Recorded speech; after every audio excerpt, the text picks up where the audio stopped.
As some of y'all know, the WNBA just had their illustrious, their fantastical All-Star weekend. And I just got a couple things I want to say. Number one, the stud buds, very fun. Number two, it was very cool to see their jerseys. I love the jerseys. And number three, I gotta. If the All-Star game has zero defense, a lot of bad shots, and just overall boring, you just know you just had a fantastic All-Star game, because of that's just the way the game has become. But I will say the creme de la creme, the main thing that everyone has been just talking about, and I'm so glad that this conversation has finally been brought to the forefront, is the fact that the WNBA players collectively, everyone came on in black shirts, and audit. What did it say? It said, "Pay us what we deserve." And that's what I want to talk about right now. Number one, the fact that as a collective, everyone came together and was like, oh, yeah, you need to pay us what we're owed. You must do this. It's not just Caitlyn and Angel Reese and all these, and Nafisa Collier and Angel Wilson being like, hey, we want our money. Well, I don't care about none of them. It's like, no. As a group, we are coming together to bargain for more bread. And that's the only way things can change. And one of the main reasons that this has been such a conversation is the fact that people have been starting to look at the finances of the WNBA, and they starting to notice, hey, these WNBA players only get like 9% of the revenue.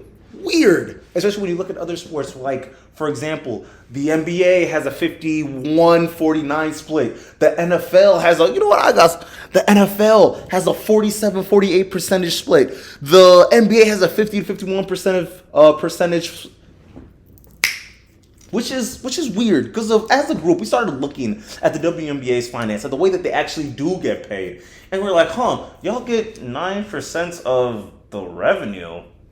Weird. You look some more. It's not all basketball revenue, so they don't get any of the merchandise or the drinks or the $15 hot dogs that they sell. It's just they just get their salary cut and that's it. Weird. The 9%. Very weird. But hey, we'll get to that. One of the reasons why that's extremely weird is because you look at other leagues and they're like, NHL players 51%. NFL players 47-48%. And on and on and on. NBA 50-51%. But the WNBA only gives out 9%. And there's been some conversation. You're like, well, there's no money. There's nowhere that it's coming from.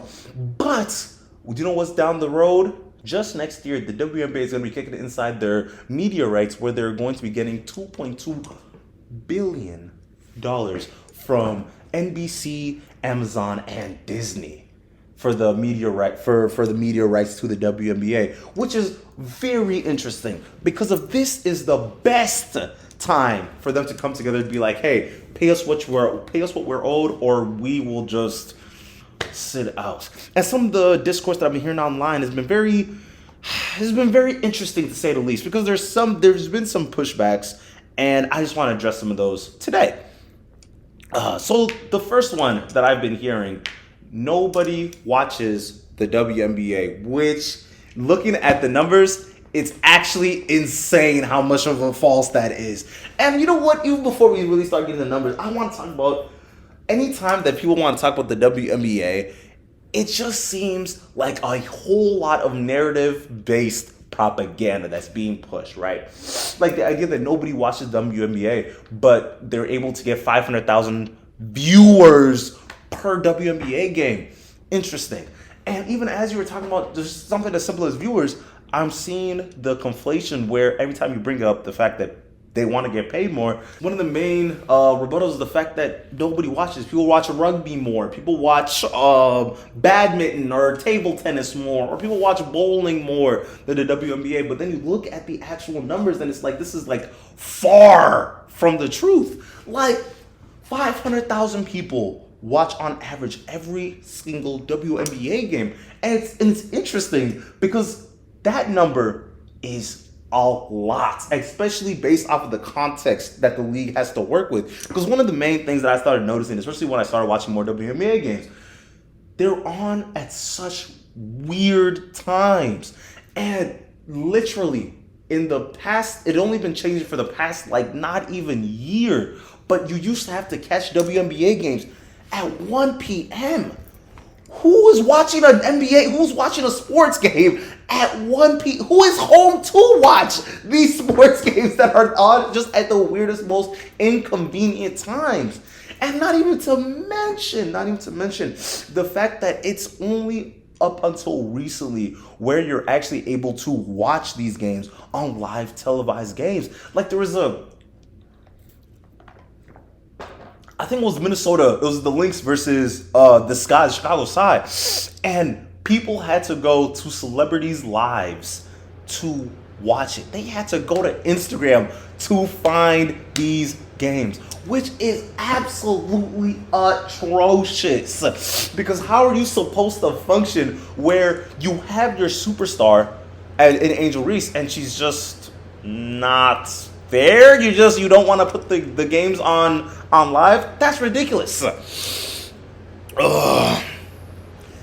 And it gets to the point where even with this past All-Star weekend, nearly 2.2 million views this All-Star weekend, which is wild, which is just objectively wild. And these numbers are only going up because that's the main thing. They're cashing in on the fact that we are coming in with this whole momentum, with this wave of care and interest over the game of women's basketball, that them not getting paid, them not being able to get paid what they're owed is absolutely atrocious. The league minimum is $64,000. Caitlin Clark, $74,000 a year rookie deal. I make more than that. Like, what are we doing, bro? What are we doing? Well, that is ridiculous. And another thing. When it comes to the actual money, I've heard that a lot of WNBA players aren't able to do anything else, or no one is willing to pay women's players for this. And it's like, that gets debunked really easily when you start looking at some of the numbers. Number one, the WNBA has a 3-year college requirement for you to be able to be eligible for the league. That means a vast majority of their players have a degree. It's around like 97% have some form of degree, and like 40-something% has a bachelor's degree. And not to mention, it's about like 18 to 20% has a master's degree, which is wild. So it's not that they're not smart. They're able to do other things, but they're actively choosing to play the sport. But it's like, okay, well, no one wants to pay them. That's just the market. The market isn't calling for y'all to get paid that well. I'm sorry. Then you have a player like Liz Cambage, who is able to get $1 million from China. That is insane. That is wild. So there is money. And the main thing is, I don't want the WNBA to make the mistake where the WNBA is forcing these players to go play basketball somewhere else. And then this gets me to my point of there's also this notion that the NBA is let me start this over. There's also this notion that the WNBA is this charity league that the NBA is just actively funding, right? Actually, before we even get to talk about the NBA, I want to talk about the fact that with this new deal, with this new media rights deal, the numbers come out to about $10 million is about how much each team would be able to get if they divided it evenly, right? If that money doesn't go towards, actually not even all the money, if literally $1 million doesn't go to these players, that's absolutely insane. The average WNBA salary is around like $74,000 to $84,000 a year, right? That's wild, but beyond the point. That is not that much, right? We can all agree upon that. And one of the main things is they believe that, well, some people believe that the WNBA doesn't have enough money to be able to pay these people because they're operating at a loss, right? Some say around like $50 million, $40 million, that they're operating at a loss every single year, which is interesting for a couple reasons. One, it's not that much, especially in context to everything else that's going on. Number one, the WNBA has been around for around like 28, 29, not even 30 years, right? The NBA, it took them around 35 years to be, about 25 to 30 years to finally break even, and about 10 to 20 years after that to become as profitable as we see the WNBA. It took about like 10 to 20 more years for the NBA to be actually a profitable organization the way that we see it now, where they're able to pay players nearly $500 million, right? But my main point is, all of this takes time, and there's a reason why the NBA has been going out of their way to tie themselves to the WNBA, right? Because of, even before we even talk about the NBA, I believe even if they're operating at a loss of $40 million, hey, go into more debt. Like 4.4 million, an extra $4.4 million would raise everybody's salary to about $100,000 at least. Just a calm six figures to do this grueling athletic activity where you're training a full year round, while also have folks not be forced to go play overseas, do that, and then come back here in the regular season, play, and then go play the Olympics, and just play all these different things to be able to make even a semblance of money, right? We don't want that. So hey, just let's go $4.4 million inside the hole. Let's just call it a day, okay? Just call it. So I want to talk about the quote unquote NBA subsidizing the W. Okay, I feel like we are not conscientiously keeping in mind what the NBA is selling. It's not so much that the NBA is in the business of entertainment, nor is it that they're in the business of basketball to begin with. It's more so they're in the business of validity, where if you are great at basketball, if you are fantastic, if you are the best of the best, you are forced to come to the NBA. They have this stranglehold. They have this stranglehold on not just talents, but the idea that you have to be, to make it here, you have to be the greatest in the world. You have to be one of the top 100 players to be able to play in this league. If you're in Spain, you're nowhere close to as good as if you're in the NBA. If you're overseas anywhere, you cannot look the NBA players in the eye, because that's just the type of league that they run. That is more so what they sell. That's why the talk of who's going to be the face of the league, how is the NBA players or the USA players going to be able to fight off this world basketball that's coming up, or the fact that half of the top 10 players are European born, or just overseas in general. How are they going to be able to overcome basketball that they're playing? We need to do something. That's why there's so much of a frenzy, right? That's kind of the same thing as the W. They are losing that validity if they're losing that validity. If players like Liz Cambridge is like, you know what, no, I'm just going to leave. I'm going to figure it out somewhere else. I'm going to get my own type of money. You feel me? And if that continues to happen, the W will just cease to exist if the players are like, you know what, I'm good. I'm just good off this in totality, right? And there's also this belief system that these WNBA players should be happy that they're even getting paid to begin with. They're not talented. They can't make layups, on and on and on. And I'm thinking to myself, it's not so much that they're entitled. It's more so the landscape of the WNBA has changed so viciously in the past 2 years, period. That's just objectively, but just in the past 10 years to begin with, because of, we are in this age of the NIL, right? So you have a lot of these WNBA players that's coming in, especially in these new recent drafts, that they made $10 million, 12.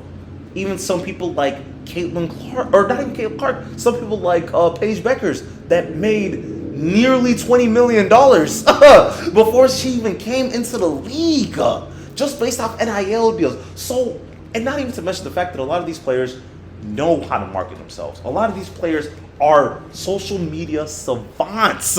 For example, Angel Reese, she's been the main one that's been brewing in my head specifically for this conversation, because it's like, I haven't seen somebody that's been able to market themselves not just efficiently, but consistently since she has been in the public eye. She has a McDonald's deal. She has a McDonald's sandwich. She has a burger.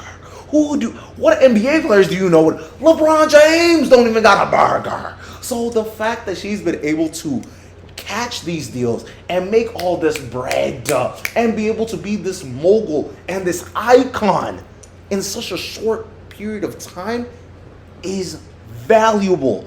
That is what the WNBA can sit to miss out if they do not move with their P's and Q's. Because of, not only do we have a person like Angel Reese, you also have Caitlin Clark, one of the most valuable athletes in the world right now, which, if they mess up this Caitlin Clark experience, I'm going to be very, very, very frustrated.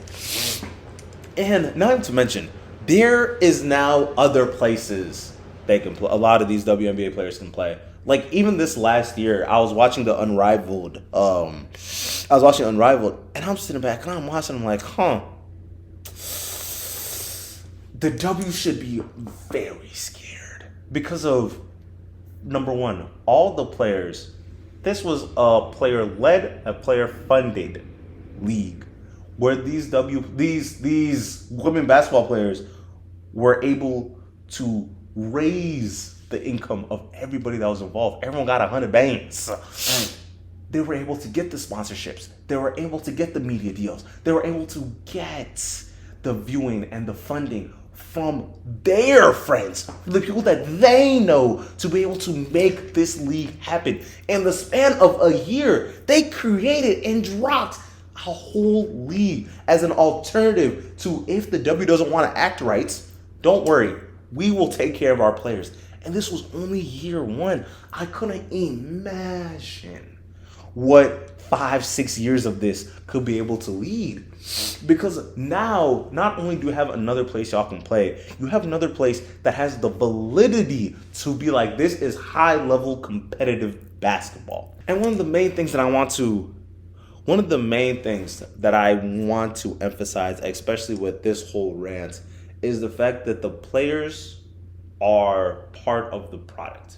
You know what? They are the product. Because if they're not playing, well, I don't think the fat cats in suits can come down and dribble the basketball, and we would want to see that. Hey, if they want to try it, for all as a favor, enjoy yourself, go watch it, go bananas. But for me, y'all only have so many chances to mess this up because of there will be others, right? And I'm more so glad that they are having this conversation about money now, because of coming down the pipeline. Coming down the pipeline is a woman that will blow. She will change the way that people want to. She's going to change the way. Not only is she going to change the way that not only is she going to change the way that the WNBA players are playing, just the game of basketball in general, but they are going to fast track their way into popularity in a way that people have not seen a sport do in a really, really long time. And the player that I'm talking about is on the USC women's basketball team. Juju Watkins is going to do something that will be crazy. We have not seen an individual with this much upside in the W in a really, really long time. I have been of the opinion that she has been if not just as talented, but just a tad lower than Caitlin Clark for the past 2 years. When I was watching her in this tournament just last year, before that she tore her ACL, she was cooking. You are seeing a glimpse of an individual. Y'all ever watch basketball and you're like, This have you ever watched a high school game where one of their players is just an NBA prospect, or just like, hey, you will be playing in the league, like, objectively, like you have to, damn near. It was like watching a player play at such high level speeds without moving, like she's actually trying. She looked like she was playing a whole bunch of JV players when she was out there. She was able to drop 36 without trying. She was putting in the type of work that you only see.